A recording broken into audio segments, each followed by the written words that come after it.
Hello जय हिंद दोस्तों, आप सभी का स्वागत है आपके अपने YouTube चैनल प्रतिभा क्लासेज पर। जैसा कि आपको पता है कि हम लोगों ने इलेक्ट्रोस्टैटिक्स फर्स्ट का पहला चैप्टर कूलाम नियम तथा वैद्युत को वेल कंप्लीट किया हुआ है। वेल कंप्लीट मींस उसके न्यूमेरिकल डेरिवेशन और नियम जो कुछ भी बन सकते हैं उसको सबको पॉसिबिलिटी के तरीके से सॉल्व किया गया, जितना भी बोर्ड एग्जाम में देखने को मिल सकता है। उसके अलावा कुछ भी नहीं मिलेगा। वो एक भरपूर वेल कंप्लीट क्लास है, ठीक है ना। तो उसके मेरे ख्याल से 7 वीडियो हैं, 4 उसके थ्योरिकल पार्ट के और 3 उसके न्यूमेरिकल पार्ट के हैं। आराम से, अगर आपने नहीं देखे उनको तो आराम से देखिए जा करके। चैनल को ओपन कीजिएगा, चैनल में प्लेलिस्ट बनी है क्लास 12 फिजिक्स के नाम से, उसमें आपको सारे वीडियो देखने को मिलेंगे क्लास 12 के, ठीक है ना। तो आज का अपना टॉपिक है यूनिट नंबर फर्स्ट का चैप्टर नंबर 2 वैद्युत फ्लक्स और गॉस प्रमेय, है ना। ये चैप्टर का नाम है अपना। तो इसको पढ़ने से पहले कुछ बेसिक बातें आपको आनी चाहिए, जैसे कि क्षेत्रफल के बारे में आपको आना चाहिए। क्षेत्रफल क्या है तो हम सभी जानते हैं, या नहीं जानते तो याद कर लीजिएगा। क्षेत्रफल एक वेक्टर क्वांटिटी है। आपको हमने जब वेक्टर वाला चैप्टर पढ़ा है तो वहां ये चीज अच्छे से बताई थी और कहा था ये याद रखना, क्योंकि ये 2 चैप्टर में काम आएगा। एक तो गॉस प्रमेय में और एक जगह और आता है जब हम चुंबकीय फ्लक्स निकाल रहे होते हैं मैग्नेटिज्म में, ठीक है ना। तो वहां भी सेम टू सेम यही टर्म काम आएगा। तो फिलहाल आज शुरू करते हैं आज का टॉपिक। आज का सबसे पहला टॉपिक है क्षेत्रफल क्या है। तो क्षेत्रफल समझने के लिए हम सिंपली बोलते हैं क्षेत्रफल एक वेक्टर क्वांटिटी है। कैसी क्वांटिटी? वेक्टर मीन्स एक सदिश राशि है। और आप सभी जानते हैं सदिश राशि है तो जाहिर सी बात है कि वो सदिश नियमों का पालन करेगी। दूसरी बात, उसमें दिशा भी होगी और मैग्नीट्यूड भी रहेगा। कोई दिक्कत तो नहीं, ठीक। तो क्षेत्रफल एक सदिश राशि है। अब क्या करें, तो कुछ आपने आकृतियां पढ़ रखी होंगी 2D और 3D के नाम से, है ना। तो area is a vector quantity,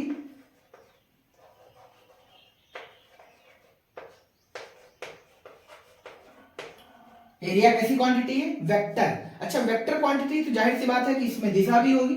इसको हम लोग ए से रिप्रेजेंट करेंगे और वेक्टर ए लगाएंगे। उम्मीद करते हैं यहां तक कि किसी को कोई दिक्कत नहीं है, ठीक। अब कैसे करें? अब एरिया वेक्टर को लिखना एक्चुअल में कैसे है, तो इसको लिखने के लिए हम 2 सरफेसेस पे बात करेंगे। एक तो ओपन सरफेस और दूसरा क्लोज्ड। ये कौन से सरफेस होते हैं? तो आपने मेरे ख्याल से 2D और 3D के नाम से जरूर सुन रखा होगा। 2D सरफेस और 3D। तो एक्चुअल में जो ओपन सरफेस है उन्हीं को 2D कहते हैं, जिसमें 2 डायमेंशन होती हैं, और क्लोज्ड वालों को क्या कहते हैं? 3D, जिसमें 3 डायमेंशन होते हैं, ठीक है। चलिए कुछ एग्जांपल लेते हैं। सपोज करते हैं एक स्क्वायर ले लो, वर्ग ले लो, है ना, डिस्क ले लो। ये सब किसके सरफेसेस है? Open surfaces means 2D surfaces है। क्लोज सरफेस में क्या क्या आएगा?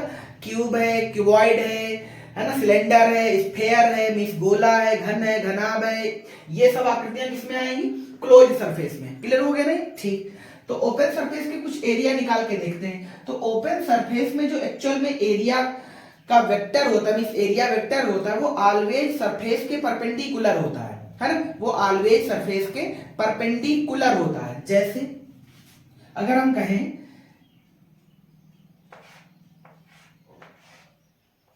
ये एक स्क्वायर है, नाम लिख दें कुछ ABCD, है ना। तो इसका बोलो एरिया क्या लिखेंगे? एरिया वेक्टर हालांकि लिखना है अपने को। तो लंबाई गुणे चौड़ाई, साइड इसकी सपोज कर लो A है। सपोज साइड क्या है? A है। तो बोलो फिर क्या लिखें? AB इंटू BC, है ना। AB vector cross BC vector. आपको याद है, ये तो पढ़ा पढ़ा सा कुछ नजर आएगा। अरे जब हम लिखते थे vector A cross vector B means ये 2 वेक्टर क्रॉस प्रोडक्ट में लिखे तो याद करो AB sin थीटा लिखते हैं। क्या लिखते हैं? AB sin थीटा मींस इन दोनों के बीच का थीटा। इन दोनों के बीच का थीटा अगर तुम ध्यान से लिखो तो 90 है।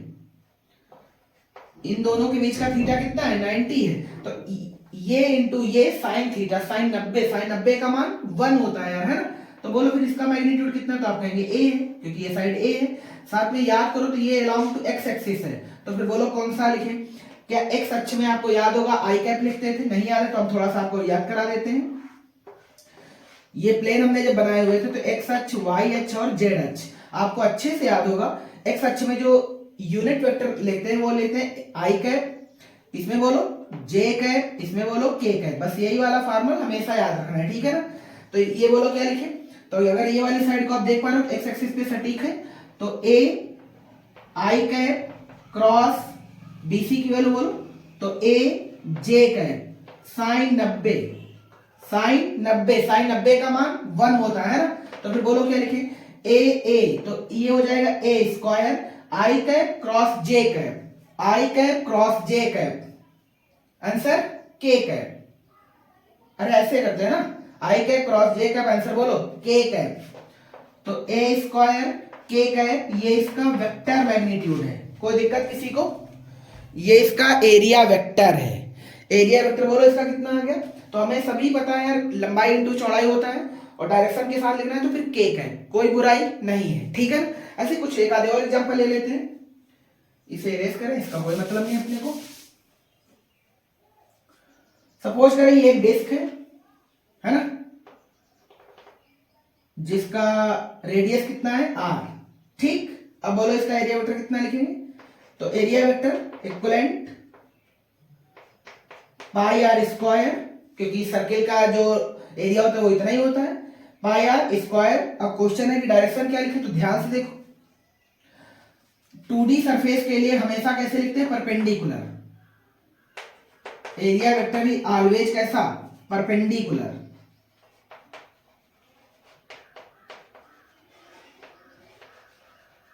परपेंडिकुलर टू सरफेस,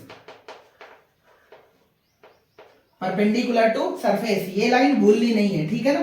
तो फिर बोलो इसका एरिया वेक्टर या तो ऊपर लिख सकते हैं, और ऐसा नहीं है क्योंकि परपेंडिकुलर तो दो साइड है, बहुत साइड है, तो ऊपर भी लिख सकते हैं और नीचे भी, तो नीचे भी लिख सकते हैं। तो अगर आपने ऊपर लिया है तो ऊपर को मान लो पॉजिटिव लिखते हैं और नीचे वालों को नेगेटिव लिख सकते हैं। तो ये वाला इसका आंसर हो गया pi are square J cap, pi are square J cap. क्या इस चीज को हम ये नहीं लिख सकते हैं, vector A equivalent pi are square negative j cap, ये भी इसका सही आंसर है। समझ में आ गया ना, बस आपको कंसीडर करना है कोई एक साइड, आप याद रखना है कि उस पूरे प्रॉब्लम के लिए एक ही चीज माननी है, पूरी लाइफ के लिए नहीं, ठीक है। तो अगर हमने आपको ऊपर पॉजिटिव मान रखा है तो ऊपर सारे वैल्यू पॉजिटिव ही लिखने हैं, और अगर आपने नीचे नेगेटिव ले रखा है तो नीचे नेगेटिव लेते चलना है, कोई बुराई नहीं है, ठीक है। तो 2D सरफेसेस के लिए 2D सरफेसेस के लिए जो एरिया वेक्टर लिखा जाता है वो ऑलवेज कहां लिखते हैं, परपेंडिकुलर टू सरफेस, ये बात याद रखनी है, ठीक है।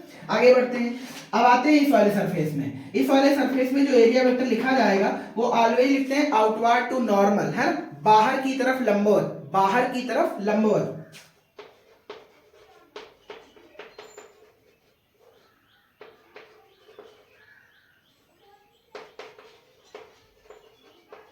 आउटवर्ड नॉर्मल, इसका मतलब है कि उस सरफेस पर बाहर की तरफ परपेंडिकुलर, जो कि सेंटर से टच होने चाहिए। जैसे इसका कोई एग्जांपल लेते हैं, सपोज हमने लिया गोला, है ना, गोले को अभी अभी हमने कहा था कि ये कौन सा सरफेस है, 3D सरफेस है ना। तो ये स्फेयर है ना, स्फेयर का हम सभी लोग एरिया जानते हैं, 4 pi are square, 4 pi are square. Direction क्या लिखेंगे, तो डायरेक्शन इसका आउटवर्ड नॉर्मल, आर्बिट्री, आर्बिट्री मतलब बहुत साइड है। जैसे ये इसका सेंटर है, तो सेंटर से ध्यान से जितनी भी लाइनें टच होंगी वो सब तो इसके एरिया वेक्टर में जाएंगी।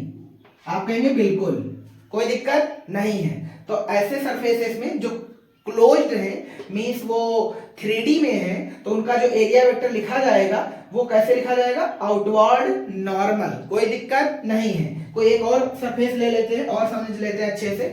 तो ये अपना स्फीयर था, स्फीयर का हमने ऐसे लिखा है। सपोज करते हैं अगर कोई आकृति क्यूब है,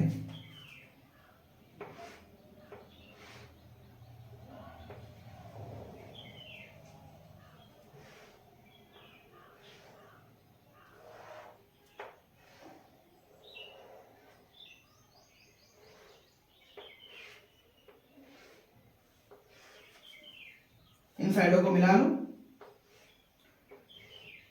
ये क्यूब बन के तैयार। क्यूब आप नहीं जानते तो मेरे ख्याल से लूडो जरूर खेला होगा, वही पासा जो डाइस फेंका जाता है। अब इसमें अगर आप साइडें जानते हो तो बताइए, अगर आपने इसकी साइडें गिनी हो तो मेरे ख्याल से 1 से 6 गिनती तक आता है। जो आप पासा फेंकते हैं लूडो के गेम में, तो उसमें 1 से लेकर के 6 गिनतियां। इसका मतलब इसमें कितने सरफेस हैं, तो 6 सरफेस हैं। तो एक बार काउंटिंग कर देते हैं, ये पहला, दूसरा, तीसरा और ये चौथा। एक सामने की तरफ 5वां, एक सामने की तरफ पीछे 6, तो टोटल सरफेस कितने 6। तो अगर हम पहले सरफेस का एरिया वेक्टर लिखेंगे तो लाइन पढ़ो, आउटवर्ड नॉर्मल, अरे बाहर की तरफ परपेंडिकुलर, तो इस वाले सरफेस का बाहर की तरफ परपेंडिकुलर, ये ऐसे समझ लो, इसमें 6 स्क्वायर दिख रहे होंगे आपको, तो इसमें डायरेक्शन कैसे लेना है, जब हमने कहा था स्क्वायर होता है तो स्क्वायर एक्चुअल में कौन सा सरफेस है, ओपन। ओपन सरफेसेस के लिए हम कहां लिखते हैं, परपेंडिकुलर टू सरफेस, बट हम उसमें बोथ साइड कंसीडर करते हैं, मींस ऊपर भी ले सकते हैं परपेंडिकुलर और नीचे भी ले सकते हैं, बट अगर वो सरफेस क्लोज्ड है मींस 3D है, देन हम एरिया वेक्टर ऑलवेज लिखेंगे आउटवर्ड नॉर्मल मींस बाहर की तरफ, है ना। तो यहां पे एरिया वेक्टर बोलो, तो फर्स्ट सरफेस का ऐसे, चौथे का बोलो ऐसे, तीसरे का ऐसे, दूसरे का ऐसे, पांचवे का सामने और छठे का पीछे सामने, कोई दिक्कत नहीं है, ठीक है ना। तो ये हो गया इसका एरिया वेक्टर, समझ में आया सभी को, ठीक। तो क्यूब का भी लिखना आता है, जैसे क्यूब का लिखा जाता है सेम टू सेम क्यूबॉइड का लिखा जाता है। क्यूबॉइड का मतलब घनाभ, घनाभ का मतलब माचिस की डिब्बी, ठीक है। अगला लेते हैं सिलेंडर ले लो, क्योंकि वो भी आपके सिलेबस में है।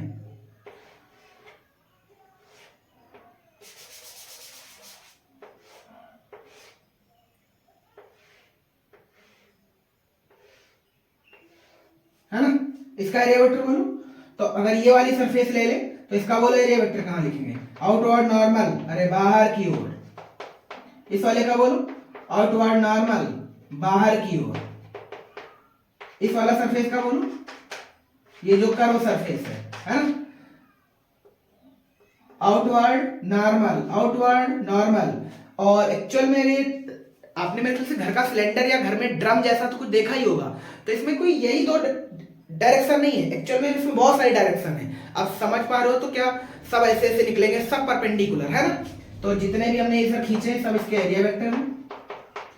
तो क्लोज सरफेस के लिए कहां लिखते हैं, आउटवर्ड नॉर्मल, और ओपन सरफेस के लिए परपेंडिकुलर टू सरफेस ऑलवेज, वो बोथ साइड हो सकता है, ये बात याद रखनी है, ठीक है ना। जैसे ये हाथ मेरा 2D सरफेस है, एक रेक्टेंगुलर, अरे सभी को मान लीजिए एवरेज कर दीजिए तो रेक्टेंगुलर निकल के आ जाएगा।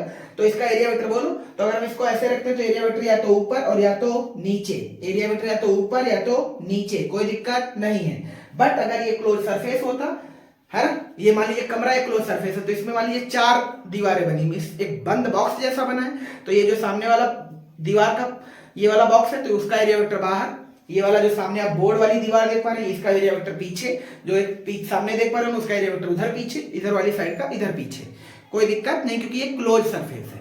कमरा कैसा सरफेस है, क्लोज सरफेस है, ठीक। चलो आगे बढ़ते हैं, उम्मीद करते हैं ये आपको समझ आया होगा। अब बात करते हैं इलेक्ट्रिक फ्लक्स की, किसकी बात करेंगे, इलेक्ट्रिक फ्लक्स की, है ना। तो सबसे पहले उसकी परिभाषा समझते हैं, देन आगे बढ़ते हैं। आपको एरिया वेक्टर में कोई कंफ्यूजन नहीं होना चाहिए, क्योंकि एरिया वेक्टर की अपने को बहुत जरूरत है। तो जो एक्चुअल में वैद्युत फ्लक्स है वो क्या है, तो अगर हम किसी वैद्युत क्षेत्र में कोई एक समान वैद्युत पृष्ठ ले ले, है ना, किसी एक समान वैद्युत क्षेत्र में किसी समतल पृष्ठ से जो गुजरने वाला फ्लक्स होता है वो ऑलवेज पृष्ठ के लंबवत गुजरने वाली वैद्युत बल रेखाओं की संख्या की माप होता है ना। यानी अगर हम कोई पृष्ठ वैद्युत क्षेत्र में रख दें तो उससे होकर के कितनी फील्ड लाइंस गुजरती हैं, इन नंबर्स की माप ही उसके लिए क्या कहलाता है, वैद्युत फ्लक्स कहलाता है ना। तो जैसे क्या करें, एक कांस्टेंट इलेक्ट्रिक फील्ड अज्यूम करते हैं, एक सरफेस ले लेते हैं,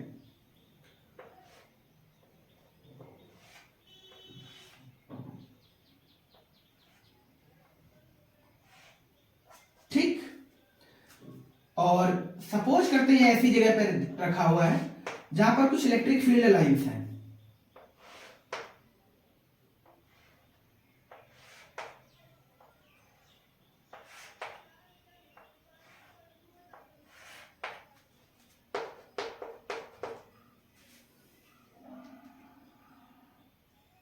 तो एक्चुअल में जो फ्लक्स है इसका, इस सरफेस के लंबवत गुजरने वाली जो बल रेखा है उनकी संख्या है। आप सभी जानते हैं किसी भी वैद्युत क्षेत्र को हम बल रेखाओं से रिप्रेजेंट करते हैं। तो हमने जो बल रेखाएं खींची एक्चुअल में ये वैद्युत क्षेत्र हो गया, और ये वैद्युत क्षेत्र इस पृष्ठ से कितना होकर के गुजर रहा है, इस चीज की माप ही उसका क्या कहलाता है, फ्लक्स कहलाता है और फ्लक्स को हम फाई से लिखते हैं। चूंकि इसमें चैप्टर में दो फ्लक्स आएंगे, इस चैप्टर में नहीं, इस पूरी फिजिक्स में दो फ्लक्स आएंगे, वैद्युत फ्लक्स और चुंबकीय फ्लक्स, इसलिए हम क्या करें, इसको रिप्रेजेंट करने के लिए फाई ई का इस्तेमाल कर लें। Electric flux, phi means flux, E means electric, कोई दिक्कत तो नहीं, ठीक। इलेक्ट्रिक फ्लक्स, तो फिर इलेक्ट्रिक फ्लक्स बोलो इसका कितना है, तो एक लाइन, दो लाइन, तीन लाइन, तो इसका जो आंसर है वो 3 है। अभी हम मैग्नीट्यूड के पीछे नहीं जा रहे, हम सिर्फ अभी फील ले रहे हैं। तो एक्चुअल में इस पृष्ठ से होकर के परपेंडिकुलर गुजरने वाली रेखाओं की संख्या को उसका क्या कहते हैं, फ्लक्स कहते हैं, मींस वैद्युत फ्लक्स कहते हैं, और उनकी संख्या कितनी है, 3। अब क्या करें हमने कहा चलो मैग्नेट जो इलेक्ट्रिक फील्ड का मैग्नीट्यूड उसको बढ़ाते हैं, मींस जो इलेक्ट्रिक फील्ड लाइंस है उनको थोड़ा संघनित करते हैं, तो तब क्या होगा, एरिया हम सेम ले रहे हैं, प्रश्न सेम ले रहे हैं, ठीक है।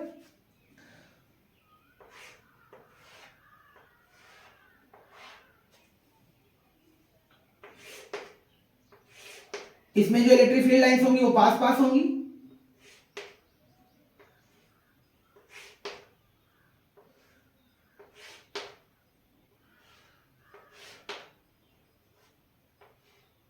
ये सब इसके अंदर से होकर के गुजर रही हैं, ठीक है ना। ये वेक्टर ई है। अब बोलो फाई कितना लिखेंगे, तो ध्यान से देखो, तो हमने ई को बढ़ाया है, ई को बढ़ाया, ई बढ़ाने का मतलब कि चार्ज का मैग्नीट्यूड बढ़ा दिया, चार्ज का मैग्नीट्यूड बढ़ा दिया तो जाहिर सी बात है इलेक्ट्रिक फील्ड लाइंस बढ़ गई। इलेक्ट्रिक फील्ड लाइंस जब बढ़ गई मींस इनकी जो तीव्रता है वो बढ़ गई, तो हमने ध्यान से देखा तो उसी पृष्ठ के साथ ढेर सारी लाइनें गुजर रही हैं, पृष्ठ अभी भी वही है, ठीक है, इसमें नथिंग चेंज। यहां पे बोलो लाइन कितनी है, 1 2 3 4 5 6, क्या कुछ चेंज आया, ऑफ कोर्स आया। जब हमने इलेक्ट्रिक फील्ड को नॉर्मल ऐसे ले रखा था तब इससे कुछ लाइनें गुजर रही थी, वो कितनी थी, 3। यहाँ ये 3 और 6 पढ़ाने का कोई मेरा प्रोसेस नहीं है, ये तो आपको सिर्फ फील देना है ना।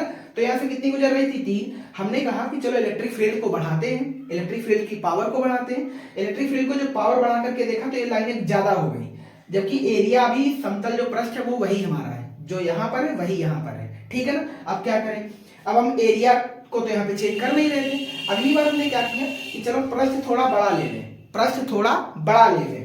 पृष्ठ अगर हम थोड़ा बड़ा ले लें तो फिर क्या होगा,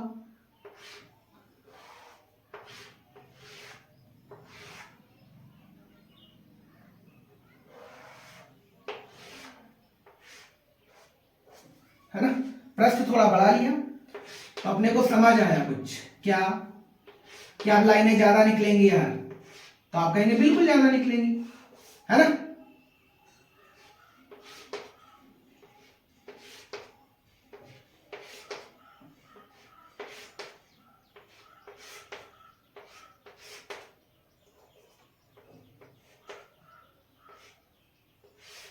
कोई बुराई नहीं है, ये ई है ना। अब लाइनें गिनो एक बार, 1 2 3 4 5 6 7 8। क्या हमने जब एरिया बढ़ाया तब भी फ्लक्स बढ़ गया यार, है ना। तो हमने चेंज क्या क्या देखा, ध्यान से देखो, हमने जब यहां पर एक किसी प्लेट या किसी पृष्ठ को रखा तो लाइनें कुछ निकल रही थी, नंबर ऑफ 3। यहां पे क्या किया, यहां पे हमने इलेक्ट्रिक फील्ड को बढ़ाया, इलेक्ट्रिक फील्ड को बढ़ाया, इलेक्ट्रिक फील्ड को बढ़ाया तो रिजल्ट में बोलो क्या मिला, क्या फ्लक्स भी बढ़ गया। इसका मतलब ये हुआ कि जो इलेक्ट्रिक फ्लक्स है वो इलेक्ट्रिक फील्ड के कैसे हैं, समानुपाती है, बहुत अच्छे हैं।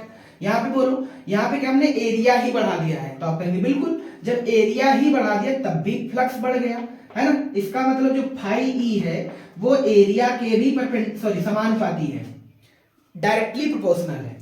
मीन जो इलेक्ट्रिक फ्लक्स है वो इलेक्ट्रिक फील्ड के भी समानुपाती है और जो इलेक्ट्रिक फ्लक्स है वो एरिया के भी समानुपाती है। क्या अपने को ये बात क्लियर हो गई, बहुत अच्छे, है ना। अब ध्यान से देखते हैं, क्या हम सभी जानते हैं जो ई है वो भी एक वेक्टर क्वांटिटी है और ए अभी अभी पढ़ाया कि एक वेक्टर क्वांटिटी है, तो इनके जो आंसर है वो फ्लक्स को रिप्रेजेंट कर रहे हैं और फ्लक्स एक स्केलर क्वांटिटी है, फ्लक्स एक स्केलर क्वांटिटी है, क्योंकि इसको रिप्रेजेंट करने के लिए नंबर ऑफ लाइंस की जरूरत पड़ रही है और कोई भी नंबर ऑलवेज स्केलर क्वांटिटी, ठीक है ना।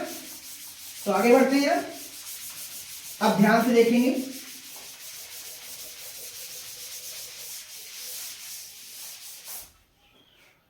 तो फ्लक्स कैसे लिखा जाए, तो फाई ई बराबर vector E dot vector A. ऐसा क्यों लिखा हमने? तो आपको ये चीज अच्छे से याद होगी कि जब दो वेक्टर राशियों का जो गुणा है vector E dot vector A, है ना, और ये आपको याद होगा जब दो वेक्टर राशियों की गुणा होकर के एक थर्ड राशि अदिश राशि प्राप्त होती थी तो इनका हम कौन सा गुणन लेते थे? अदिश गुणन। ये आपको पढ़ाया था वेक्टर वाले चैप्टर में, सदिशों का अदिश गुणनफल, है ना। तो ये दो सदिश राशियां ही तो हैं, तो इनका एक ऐसा गुणन है, अदिश गुणन है। कैसा गुणन है? अदिश गुणन है। अब क्या करें, इनके बीच का याद होगा थीटा आपको, है ना। तो फाई बराबर ई ए कॉस थीटा, ई ए कॉस थीटा। उम्मीद करते हैं यहां तक कि कोई बुराई नहीं है। तो जो इलेक्ट्रिक फ्लक्स निकल के आया उसका आंसर कितना निकल गया? फाई बराबर ई ए कॉस थीटा। मींस वैद्युत क्षेत्र और क्षेत्रफल के अदिश गुणन को हम क्या कहते हैं? वैद्युत फ्लक्स कहते हैं। वैद्युत क्षेत्र तथा क्षेत्रफल के अदिश गुणन को क्या कहते हैं? वैद्युत फ्लक्स कहते हैं। उम्मीद करते हैं यहां तक कि कोई बुराई नहीं है ना। अब इसका मात्रक निकाल लेते हैं, विमा निकाल लेते हैं। तो मात्रक बोलो, मात्रक किसका बोलो? तो याद होगा न्यूटन प्रति कूलम, जो कि पहले चैप्टर में पढ़ चुके हैं आप। न्यूटन प्रति कूलम। ए एरिया है, एरिया का मात्रक मीटर स्क्वायर होता है। तो फिर बोलो क्या लिखे हैं? क्या न्यूटन इंटू मीटर स्क्वायर बटे कूलम, ये इसका एसआई मात्रक है। कौन सा मात्रक है? एसआई। विमा भी निकाल दो जल्दी से। न्यूटन की हम सभी जानते हैं mlt माइनस 2 होती है, मीटर की एल होती है, एल स्क्वायर लिख देंगे, इसकी कोई बुराई नहीं है। बटे में कूलम, कूलम की एटी होती है ना। नीचे के अक्षरों को सभी को कहां देखा जाता है? ऊपर। तो फिर आंसर बोलो क्या लिखे? ml क्यूब टी माइनस 2 तो पहले से लिखा है, ये टी भी तो ऊपर जाएगा तो टी माइनस 1 हो जाएगा। T minus 1, T minus 2, T minus 3, ए माइनस 1, ये इसका आंसर है। मीन्स ये इसका विमी सूत्र है, ये इसका मात्रक है SI सिस्टम में, और ये इसका विमा है। ठीक है ना। आगे बढ़ते हैं। आगे बढ़ने से पहले कुछ डायमेंशन को समझते हैं और अच्छे से। अब हम सेम इलेक्ट्रिक फील्ड में जो आकृति है उनको रख करके अलग अलग एंगल पर देखते हैं, देन इस फॉर्मूले को अप्लाई करते हैं। ठीक है। फाई बराबर ई ए कॉस थीटा, इसे याद रखना है अच्छे से। फाई बराबर ई ए कॉस थीटा। ठीक, क्या करें? कांस्टेंट इलेक्ट्रिक फील्ड है,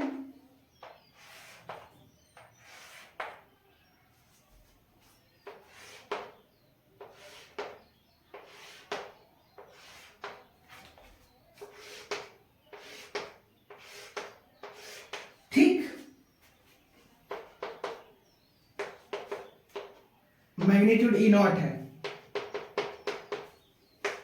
वेक्टर क्वांटिटी है। ठीक, अब क्या करें? इसमें किसी सरफेस को रखते हैं।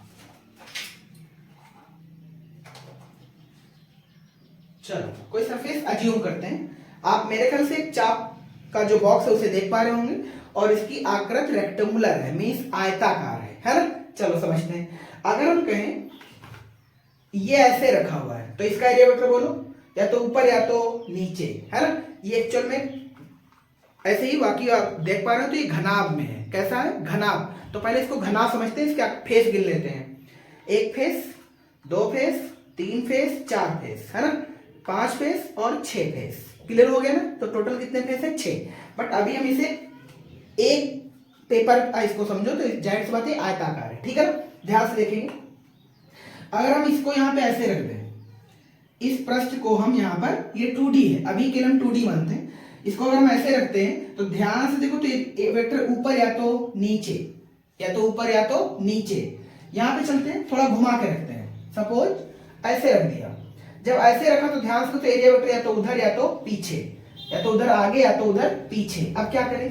क्या करें? एक तरीका और कर सकते हैं। दो तरीके पे तुमने रख दिया, एक बार ऐसे रख दिया, इसको बोलते हैं समांतर रखना। कैसे रखना? समांतर रखना। इसको कहते हैं लंबवत रखना, और इसको अगर हम थोड़ा सा कैसे झुका के रखते हैं, है ना, तो झुका के रख देंगे तो ई का ए के साथ एक एंगल बन जाएगा। समझ में आ गया ना? कोई दिक्कत तो नहीं? ठीक, आप ध्यान से देखें।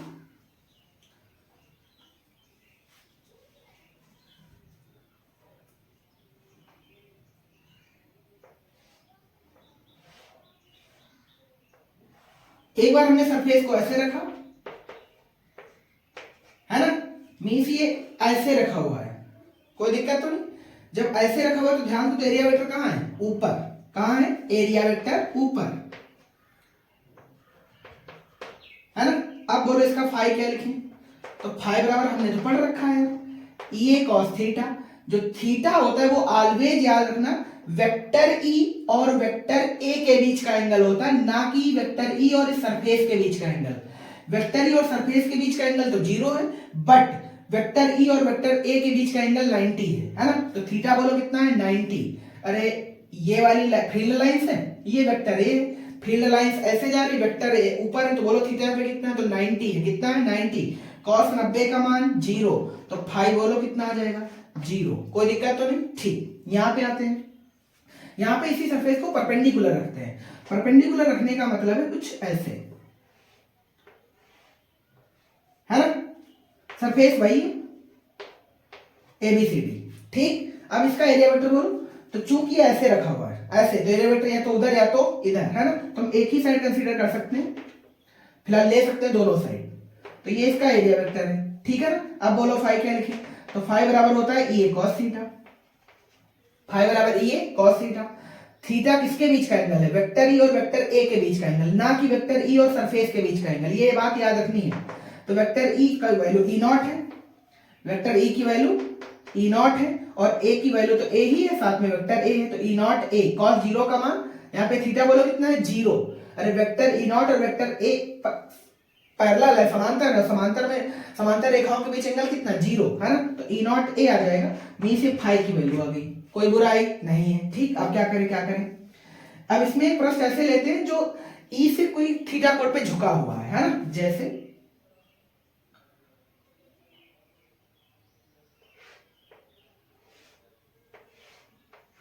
ऐसे, इसका एरिया वेक्टर कुछ ऐसे, है ना। और यहाँ पे इलेक्ट्रिक फील्ड लाइंस कुछ ऐसे, तो यहाँ पे थीटा बनेगा। कोण कितना है? थीटा। ये ई है और ये ए है, ई और ए के बीच एंगल कितना? थीटा।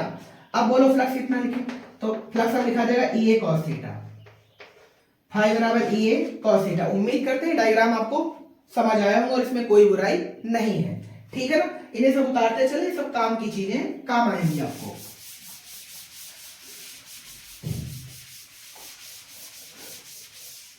चलो आगे बढ़ते हैं।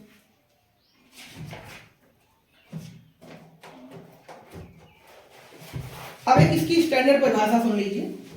कह रहा है वैद्युत फ्लक्स की जो मूल परिभाषा एक समान वैद्युत क्षेत्र में स्थित समतल पृष्ठ से गुजरने वाले फ्लक्स के लिए ही सत्य है। जब वैद्युत क्षेत्र असमान हो अथवा पृष्ठ समतल ना हो, तब पृष्ठ के भिन्न भिन्न भागों पर वेक्टर ई अथवा वेक्टर ए की दिशाएं भिन्न भिन्न होती हैं। ऐसी स्थिति में फ्लक्स की गणना के लिए हम पृष्ठ को छोटे छोटे क्षेत्रफल अवयवों में विभाजित कर लेते हैं, है ना। जैसे अगर ये पृष्ठ है और ये समतल नहीं है ना, ये कोई पृष्ठ टेढ़ा मेढ़ा सा, है ना।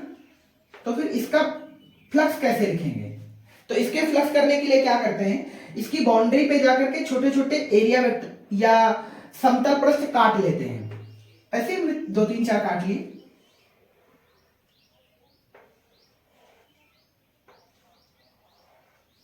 है ना। 2 3 4 कोई गिनती नहीं है, आप जितने बना उतने काट लीजिएगा। इसका टोटल एरिया कितना है? ए। इस पूरी आकृति का एरिया सपोज करते हैं कितना है? ए। बट जब छोटे छोटे सेक्शन काटेंगे तो एरिया वेक्टर कितना निकलेगा? डीए। अरे ए का सेक्शन छोटा सा पार्ट है डीए, कोई दिक्कत तो नहीं, ठीक। अब ध्यान से देखेंगे, सपोज करें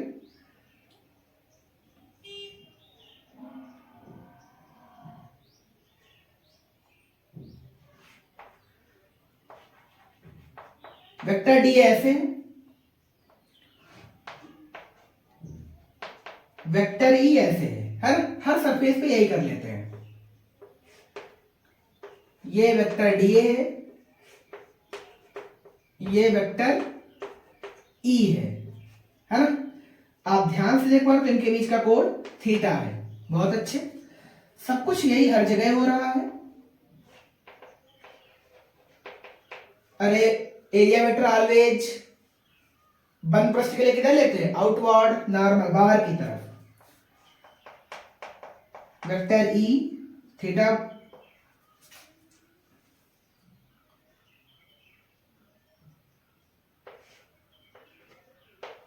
वेक्टर डीए वेक्टर ई, यहां पे कोण थीटा,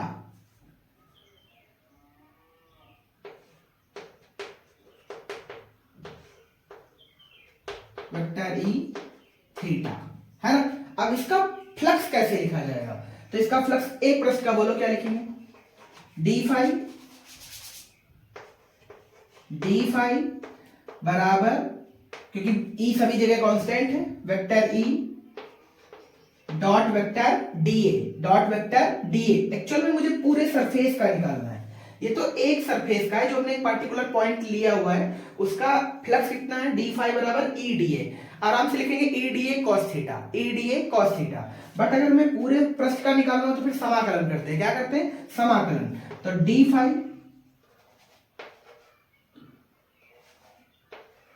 ऐसे बना लेना, ठीक है।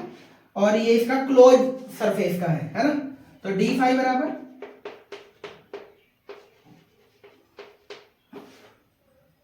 और ये क्लोज सरफेस है तो यहां पर एक सरफेस भी दिखा देंगे ऐसे, है ना, ठीक।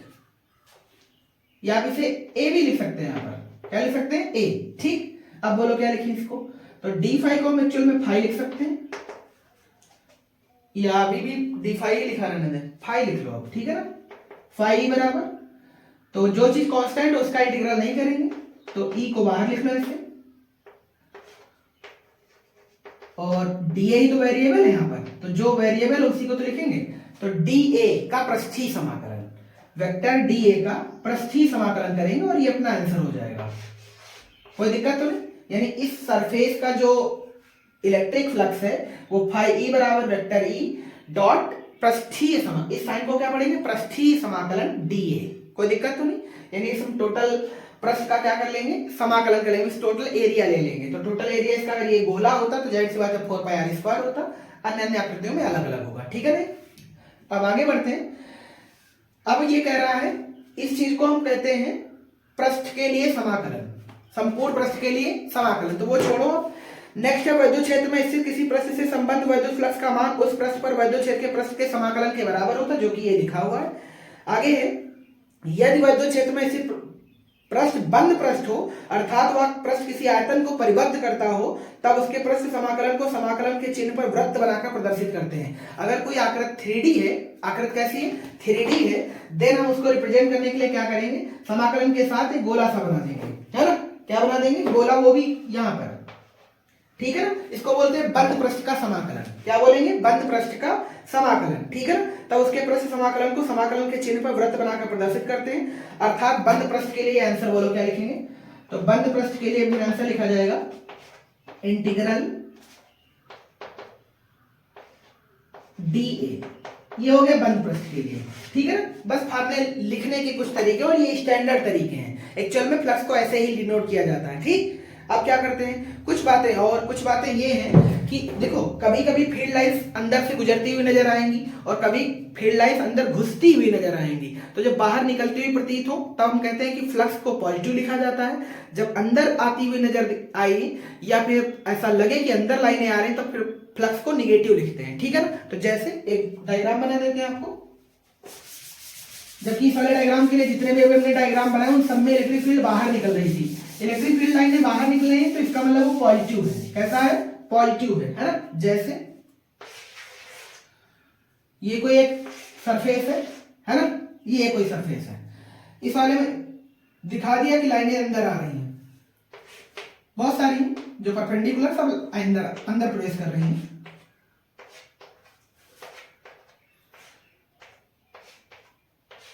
ठीक है। यहां से क्या करें, बहुत सारी लाइनें बाहर जा रही हैं,